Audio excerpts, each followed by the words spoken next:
오늘은 특별히 교회 학교 3부 사랑부라고 하죠. 사랑부 또 이제 교사 헌신 예배로 드리게 되어지는데요.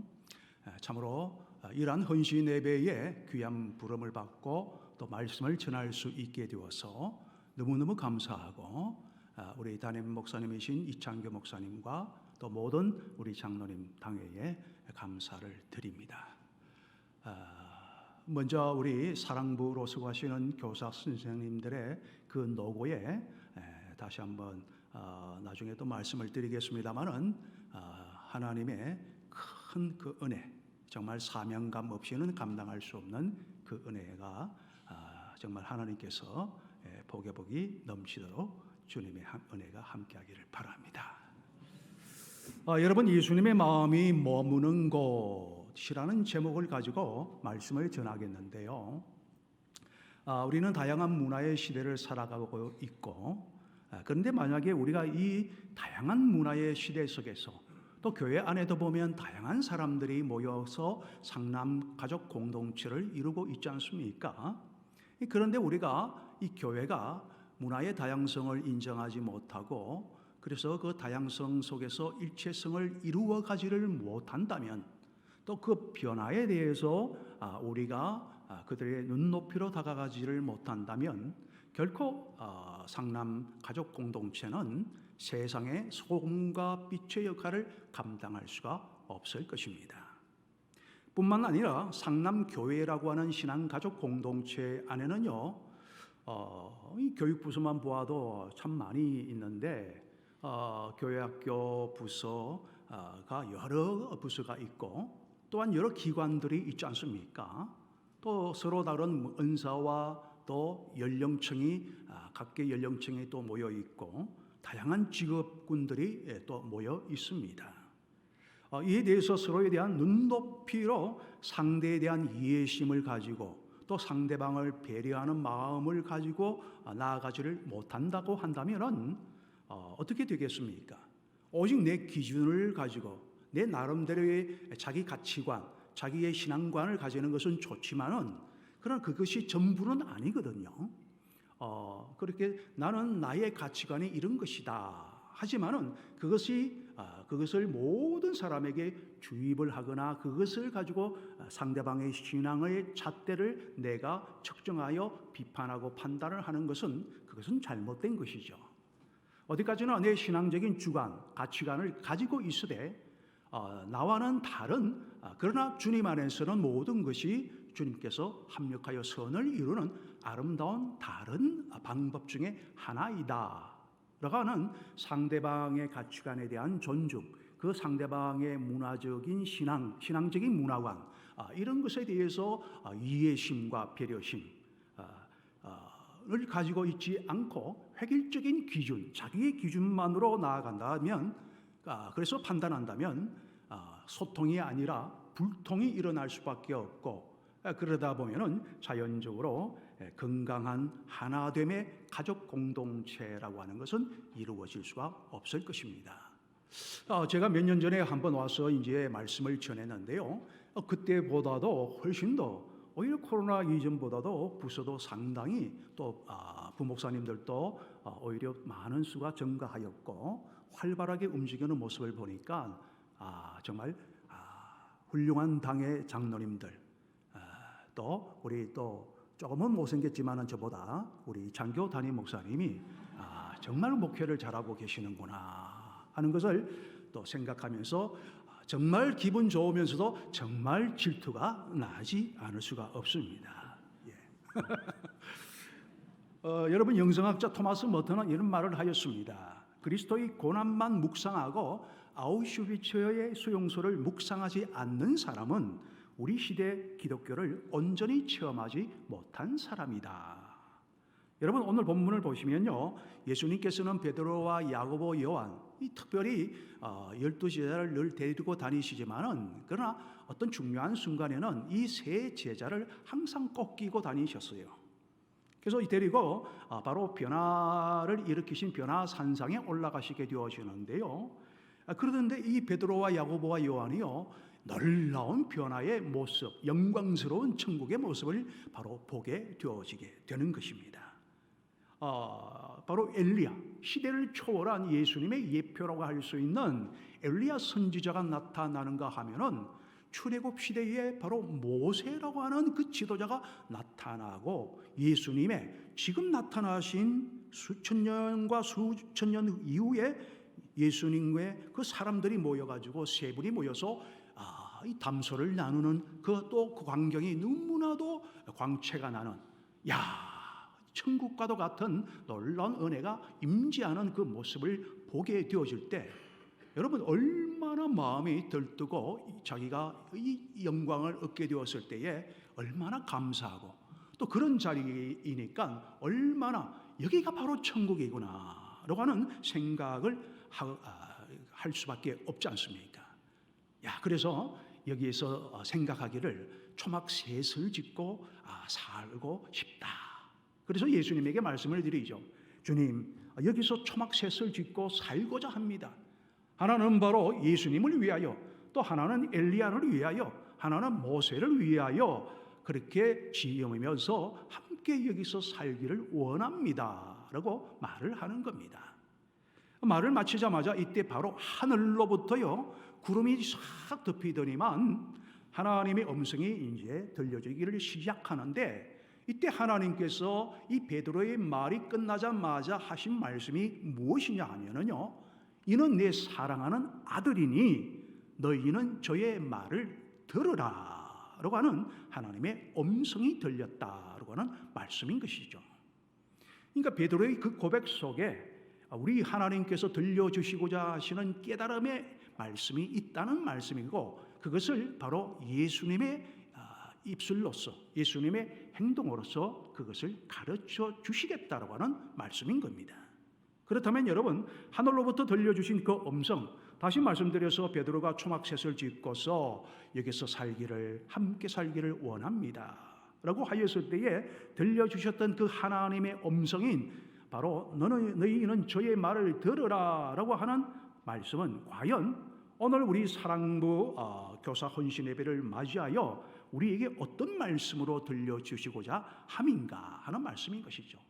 사랑부와 그리고 사랑부 교사분들, 바로 헌신 예배를 오늘 드리고 있는데요, 바로 오늘 이 말씀을 통해서 정말 헌신 예배를 드리는 사랑부에게 어떤 말씀을 들려주시고자 하는가, 또한 우리가 사랑부를 우리가 상남교회 한 가족 공동체로 여기고 있고, 주님 안에서 하나이고 우리는 모두가 함께 어우러진 주님이 기뻐하시는 상남 교회이다, 바로 그러한 우리는 가족이다라고 생각하며 함께 예배를 드리는 우리 상남 교우들이시라고 한다면은, 오늘 이 말씀을 통하여 하나님께서 이 사랑부를 향한 헌신 예배에 대한 하나님의 말씀을 귀 기울여 들으셔야만 하실 것입니다.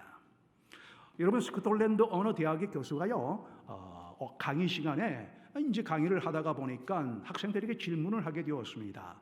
이 질문을 하는데 이제 반응을 보기 위해서 이러한 질문에 대하여 여러분들은 손을 드십시오, 옳다고 생각하시면 드십시오 했는데, 사람들이 다 손을 이제 대부분 다 드는 거예요.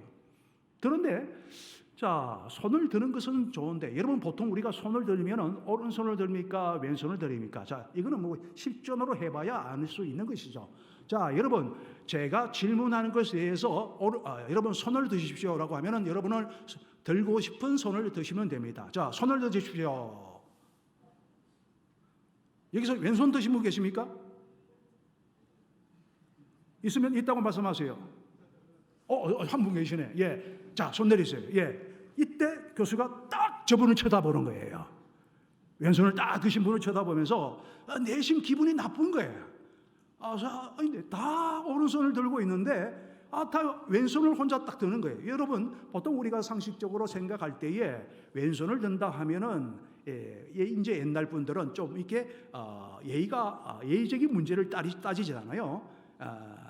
그래서 왼손은 천한 것이고 오른손은 귀한 것이고, 그래서 저는 왼손잡이입니다만은 어릴 때 자로 손을 얼마나 맞았는지, 그래서 밥숟갈은 오른손으로, 젓가락질은 왼손으로, 이렇게 망치질은 왼손으로, 그리고 걸치는 오른손으로, 테니스는 양손으로 이렇게 합니다만은, 그만큼 이제 제가 어릴 때만 하여도 좌로 손을 그냥 왼손을 쓸 때마다 좌로 때려서 맞을 정도로 그렇게 왼손을 쓰지 못하도록 하였다고 하는 겁니다. 그러니까 이 오래전의 일이니 서양의 문화도 마찬가지이죠.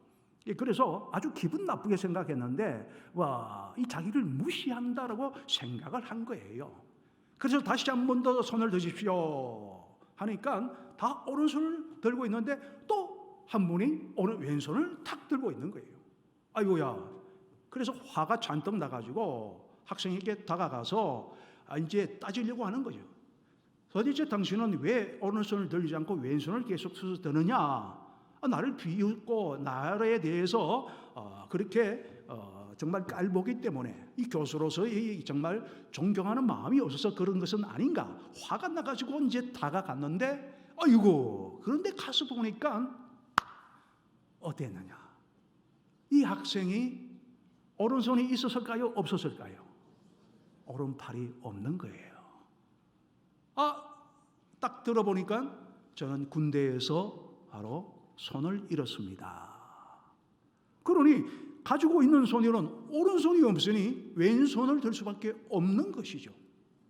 모두가 다 오른손을 가지고 있다라고 생각하는 이 교수님의 이 생각을, 자기 기준만을 가지고서 상대방에 대한 이해와 배려와 그런 것을 알지를 못한 채 자기의 가치관으로 오른손을 다 들어야 된다. 그리고 그렇지 못한 자에게 아주 미리 판단해 버리는, 그런데 알고 보니까 얼마나 이 학생의 마음이 아픈가. 전쟁에서 오른팔을 잃어버렸으니, 그래서 왼손밖에 없으니 이 학생의 마음은 오히려 더 참 힘들고 어려운 삶을 살고 있다라고 하는 교수의 기분 나쁨보다도 더한 고통을 느끼고 있는 것이죠. 여러분, 오른손이 없어서 들지 못하는 것을 이 교수는 그의 사정을 알지 못하기 때문에 자꾸 왼손을 드는 것인데, 자기를 비웃는다고 생각하여 화가 난 것입니다. 여러분, 우리들도 마찬가지이죠.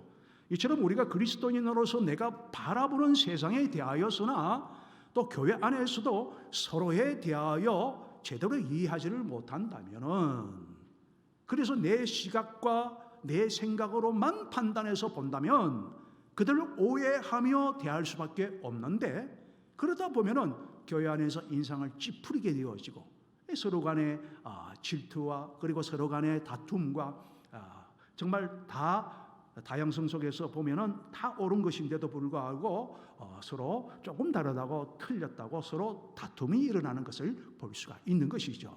이 사람들은 말을 합니다. 저는 왼쪽이 더 멋지다고 사람들을 말하는 사람이 있어요. 또 어떤 사람들은 이렇게 하면 또 목사님은 오른쪽이 멋지다고 생각하는 사람이 있어요. 어떤 사람은 목사님이 보면 모두가 다 멋져요 하는 사람들이 있습니다. 자, 여러분들의 의견을 한번 물어봅니다. 여러분들은 저를 보실 때 왼쪽이나 오른쪽이나 정면이나 어디가 다 낫습니까? 제가 기대하는 그 제발 답을 들려주시길 바랍니다. 하여튼 감사합니다. 감사합니다. 자, 여러분, 로즈벨이라고 하는 여성 여류 작가가 쓴 청바지를 입은 예수라고 하는 그 책의 내용을 보시면 표지에 이런 내용이 있습니다. 얼마 전 나는 꿈을 꾸었다. 청바지를 입은 예수님이 내 앞에 서셨다. 얘야 놀라지 말라. 내가 2000년 전에 로브, 즉 두루마리를 입고 온 것은 사람들 앞에 그들이 바로 두루마리를 입고 있었기 때문에 나 또한 두루마리를 입고 이 땅에 온 것이란다. 그러나 지금은 너는 청바지를 입고 지금 학교를 다니고 살아가고 또 그렇게 살아가고 있지 않느냐. 그래서 나도 너의 눈높이에 청바지를 입고 내게 온 것이란다 라고 하는 꿈속의 음성을 들었다라고 하는 말씀인 것이죠. 그러니까 시대의 이 문화의 흐름이 있는데 그 문화에 대한 적절한 흐름을 우리가 따라가지 못하고 우리가 거기에 무조건 순화가 되라는 것이 아니라 그 변화에 대해서 우리가 이제 품을 수 있는 것은 품어야 된다. 그들의 눈높이, 유대인에게는 유대인에게로, 헬라인에게는 헬라인에게로 다가가야 마태복음이 족보를 중시하는 바로 유대인들을 위한 복음서인 것처럼 또한 소외된 누가복음이 소외된 또 눈물 많은 가난한 자들과 여인들을 위한 복음서인 것처럼, 그래서 그들에게 좀 더 접촉점으로 그들의 눈높이로 복음을 전하게 되어지면 복음이 잘 받아들여지기 때문에 사복음서가 각기 다 다르게 누구를 향한 복음서라고 하는 그러한 복음서인 것처럼 우리들도 신앙생활을 할 때에 바로 이러한 눈높이가 있어야 되는 것이죠. 두루마리를 꼭 입어야 되는 법이 어디에 있습니까? 청바지를 입고 예배를 드릴 수 있는 것이고 주님을 만날 수 있는 것이죠. 자, 리처드 포스터 목사님은요, 좀 비슷한 또 우리가 이제 바르트라고 하는 이제 성학자와 비슷한 말을 했는데요. 한 손에는 성경을 들어야 된다. 그리고 또 한 손에는 신문을 가지고 나아가야 한다라고 말을 했습니다. 무슨 말입니까? 우리들에게 필요한 것은요, 세상에 대해서 정말 이해를 가지고 다가가야 한다라고 하는 말씀인 것이죠. 세상에 대해서 이해를 가지고 다가가야 한다. 또 우리 또 상남교회 안에는요, 교회학교 부서가 보니까 상당히 많아요. 그러면 그 교회학교 부서 아이들마다도 다 그 어린아이는 몇 세부터 몇 세까지 남건기 구강기 이런 게 다 있잖아요. 이런 것들에 따라서 그것에 만족을 주지 못하면은 어떤 정서적인 결함이 일어나게 되어지고 하게 되어지는데, 그래서 그것을 아이들의 그 나이대에 그들의 아이들의 심리적인 성향을 알아야만 아이들을 잘 지도할 수 있다고 하는 것이죠. 그 구강기 때에 이게 주로 아이들이 주로 빨잖아요. 이걸 자꾸만 제어하게 되어지면은 아이들이 성격적으로 불안하게 되어지고 나중에는요, 그것 때문에 큰 장애가 올 수 있다고 하는 것이죠. 그래서 서로의 부서에 대한 이해를 하면서 우리가 사역을 펼쳐 나가야 되고, 또 모든 성도들도 그렇게 대하며 또 특히 선생님들도 그렇게 다가가야 한다라고 하는 말씀인 것입니다. 그래서 이제 또 가진 자, 또 먼저 된 자로서 눈높이의 신앙으로 세상을 이해하고 이 세상 속으로 들어가서 세상을 변화시키고자 하여야 된다라고 하는 것. 왜냐? 내 잣대와 내 신앙적인 기준만 딱 가지고서 내가 받은 은사 그것만 최고 해보니까 이거야 성령 충만이구나. 이것만 가지고서 우리가 성령 충만의 방법이 얼마나 많이 있고 다양한 성령의 역사가 얼마나 많습니까? 근데 자기만 그 수만 가지의 성령의 역사심 속에서 그 일부의 하나의 그것을 전부로 생각하며 자만에 빠지게 되어지고 남을 가지고 성령 충만은 이런 것이야. 그건 아니야. 나는 이 교만한 마음을 가지게 되는 거죠. 여러분, 저들이 무슨 생각이 사정에 있는지, 저들의 아픔이 무엇인지에 대하여 이해도 없고 복음을 내 생각대로 내 방식대로만 아이들에게 가르치고 전하고 고집하며 또 어른들에게 다가간다면은 이내 그들의 마음의 문은 닫혀져 버리게 되어지는 겁니다. 가장 이해심이 있다고 하는 또 자비로움이 있다는 기독교, 이 그리스도 성도들은요, 가장 독단적이고 폐쇄적인 교회가 될 수밖에 없다고 하는 말씀인 것이죠. 여러분, 그런데 이것은 비단 교회 밖에 관한 일만은 아닙니다. 교회 안에서도 저마다의 각 개성이 다른 성도들이 있고 또 각 부서의 특성들이 다 있는데 그 특성들에 대하여 이해하려고 하는 마음들이 있어야 되는 것이죠. 이 부서는 왜 이렇게 시끄러워? 막 어떤 땐 그렇지 않습니까? 옆에 부서에서 막 저희 교회 같은 경우에는 뭐 이렇게 방음이 이 참 상남교회처럼 멋지고 아름다운 교회, 뭐 이게 잘 장치가 되어 있지는 못해서 어떤 때는요, 어떤 어린아이 부서에서 막 아이들이 이렇게 놀고 놀이를 통한 하나님의 말씀, 놀이를 통해서 서로 간의 교제, 놀이를 통해서 이 스킨십을 통해서 하나님의 사랑을 전하는 그런 프로그램들을 진행하다가 보면은 옆에서는 조용히 또 예배를 드리고 있는데 왜 이렇게 시끄럽게 예배를 드리느냐? 다른 예배를 우리는 예배를 드리는데 방해를 하는데 왜 조용히 못하느냐? 그렇게 되면 이 온전하게 우리가 성장한 건강한 교회가 될 수가 없는 거죠. 먼저 된 자로서, 먼저 가진 자로서 우리가 약한 자를 섬기고 보듬어 주어야 한다라고 하는 말씀인 것입니다. 여러분 정말 우리와 다른 사람들을 바라볼 때에 나와 같은 정말 상남교회 안에서 신앙생활을 하시는 성도를 바라볼 때 어떻게 바라보십니까? 우리는 늘 명심해야 할 것이 있다면은 우리는 세상 속의 그리스도인이다. 그리고 그러나 그들에겐 믿음이라고 하는 믿음의 오른팔이 없는 자들이다. 믿음팔의 오른팔이 정말 잃어버린 자들이다. 이 교회 안에서도 그렇잖아요, 그죠? 모두가 다 똑같다 생각을 하는데 그러나 그렇지 못한 믿음의 오른팔이 없어서 왼팔로만 살아가야만 하는 그런 또한 부서나 기관이나 그런 분들이 계시다라고 하는 말씀이죠. 어떻게 보면은 이 사랑부의 이 아이들은 특히 그렇다라고 하는 말씀인 것입니다. 여러분 우리가 즐겨 부르는 찬송 중에 518장 찬송이 있는데 신자되기 원합니다. 2절에는요 또 사랑하기 원합니다. 3절에는 거룩하기 원합니다. 4절에는 예수 닮기 원합니다. 제가 노래를 찬양을 참 잘하는데 오늘 이 자리에서는 부르지 않겠습니다. 다음에 불러주시면 부르겠습니다. 그런데 여러분 이 가사들을 가만히 보시면은요 여기에는 한 가지 공통된 주제를 찾을 수가 있는데 그것은 바로 변화에 대한 갈망이죠. 무엇에 대한 갈망? 예수님의 마음을 더 알아가고자 하는 마음. 예수님의 마음이 어느 곳에 머물고 있고 우리가 어느 곳에 우리의 마음 또한 그 주님의 마음이 주님이 있는 그 곳에 주님의 마음이 있는 그곳에 우리의 마음 또한 어디에 두어야 하는지. 왜? 주님은 말씀하셨잖아요. 요한복음 15장에 너희가 내 안에 내가 너희 안에. 이거 뭡니까? 주님의 마음 안에 내가 들어가야 되고 내 마음 안에 주님의 마음이 들어와야 열매를 풍성히 맺을 수가 있다. 이래야 건강하게 열매가 자라게 되어진다고 하는 거죠. 상남교회 교회도 마찬가지인 겁니다. 그래서 예수님의 마음을 더 알아가고 예수님의 마음이 지금 어디에 머물고 있는가 쫓아가고자 하는 변화에 대한 갈망, 이 갈망에 정말 이 찬송 중에 있다라고 하는 말씀이죠.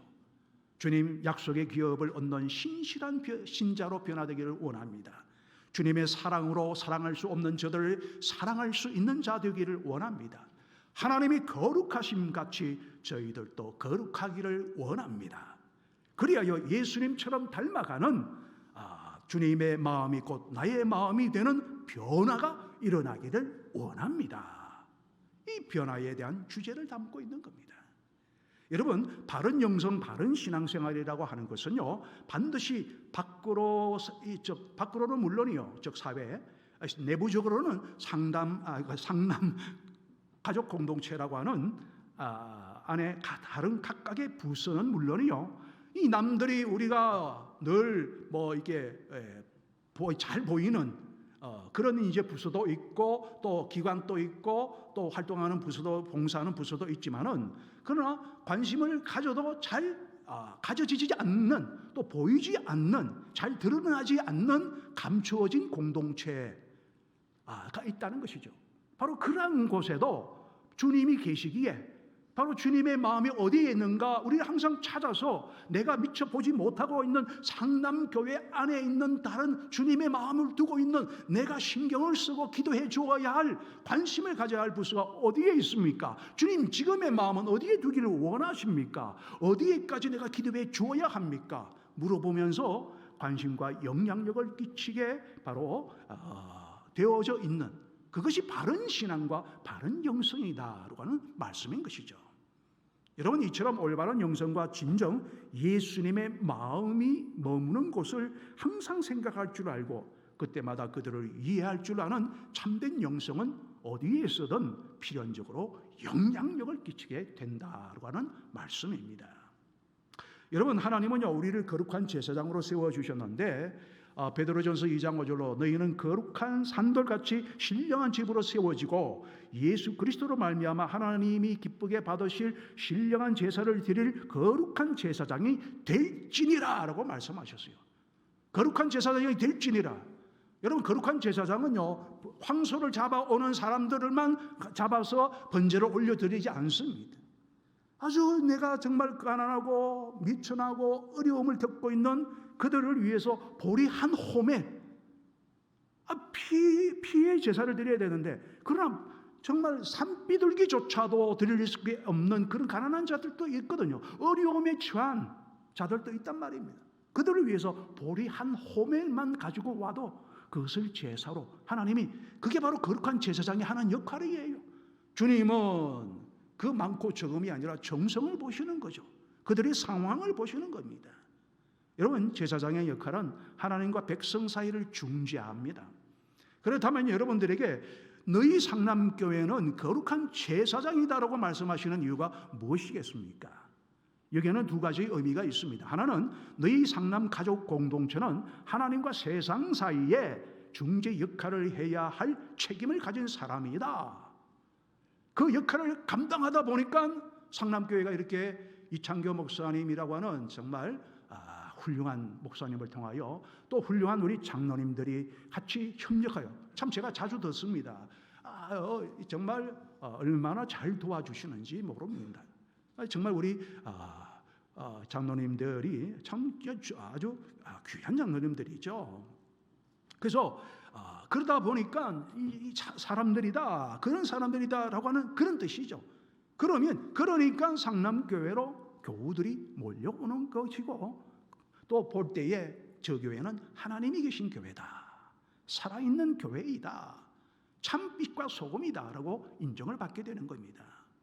그리고 여러분, 또 하나는 뭐냐면요, 예수님의 마음은 상남교회 가족 공동체 내에 구석구석 소외되어져 있는 곳까지 머물고 있고, 그들과 함께 있으니 너희들의 마음 또한 그것에 머물라라고 하는 말씀인 것입니다.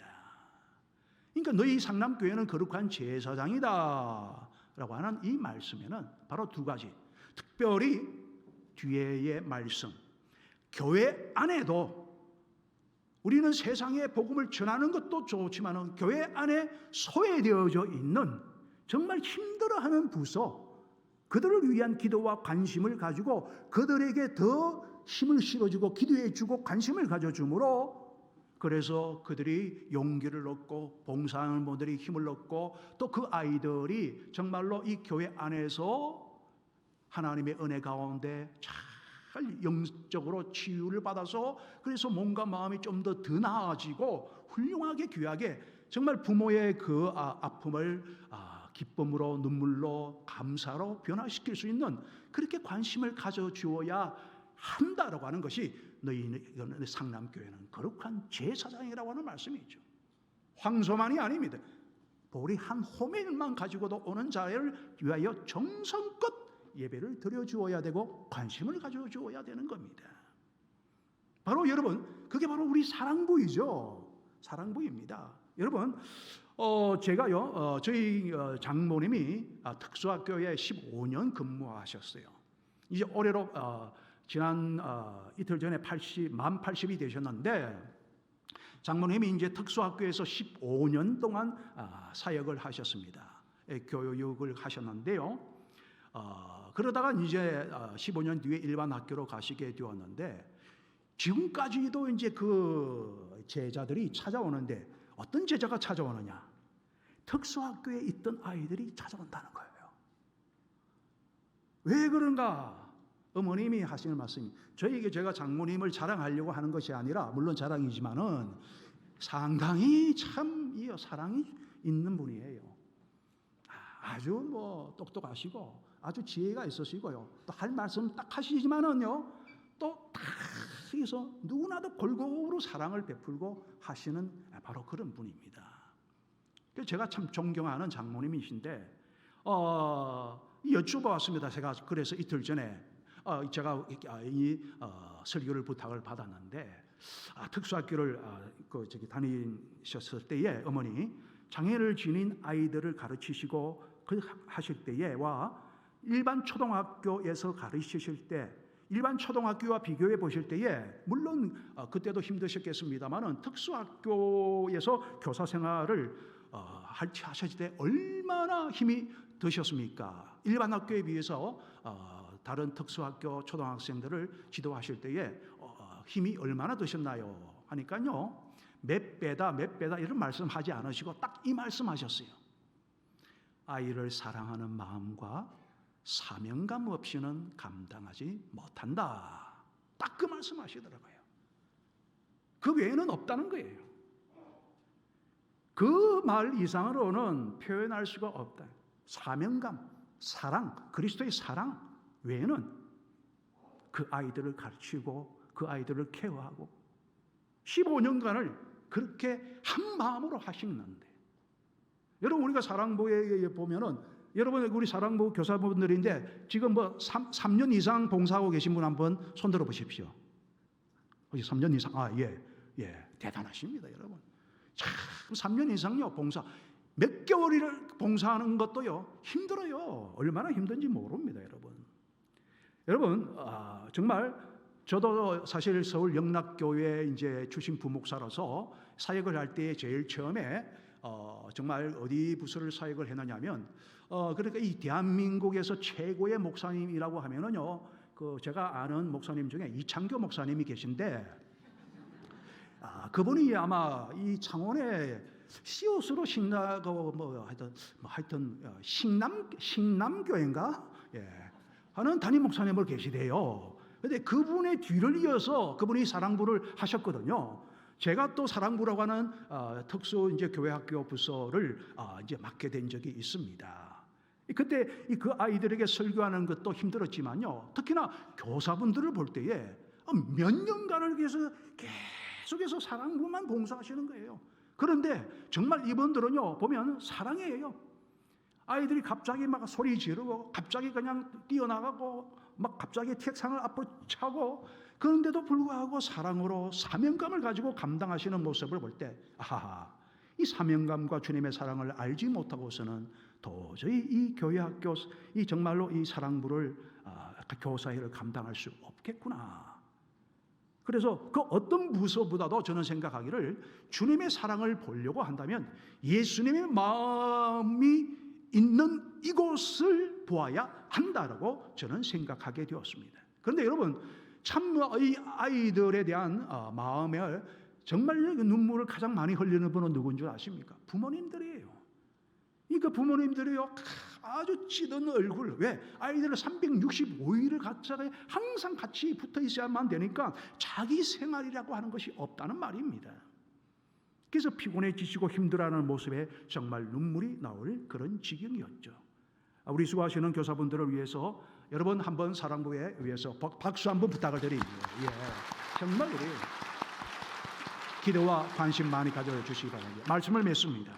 예수님이 변화되어 변화된 영성을 가지고 그곳에 머물지고 않으시고 산 아래에 있는 이 질병이 들리고 불에 들어가고 물에 들어가는, 그리고 그에 따라서 그 아비된 마음으로서 이 아이를 고쳐달라고 눈물로 호소하는 그 아이에게로 내려가셨습니다. 예수님은 고통 속에 살아가는 아이, 24시간을 꼼짝없이 자녀를 돌보고 고쳐주고자 하는 그 아비의 찢어지는 마음을 이해하시고 그들의 병을 고쳐주심으로 그들에게 새로운 삶의 변화를 이끌어내셨듯이, 사망 권세에서 우리를 구원하여 은혜 주심으로 변화받은 우리들도 바로 세상을 변화시키면 물론이요, 무엇보다도 교회 안에서 소외되고 더 신경을 써야 되는 손이 정말 많이 가야 되는데 잘 가지 않는 것, 오직 사명감과 사랑 없이는 감당하지 못하는 예수님의 마음이 머무는 곳인, 특히 모두가 다 머무는 곳이지만은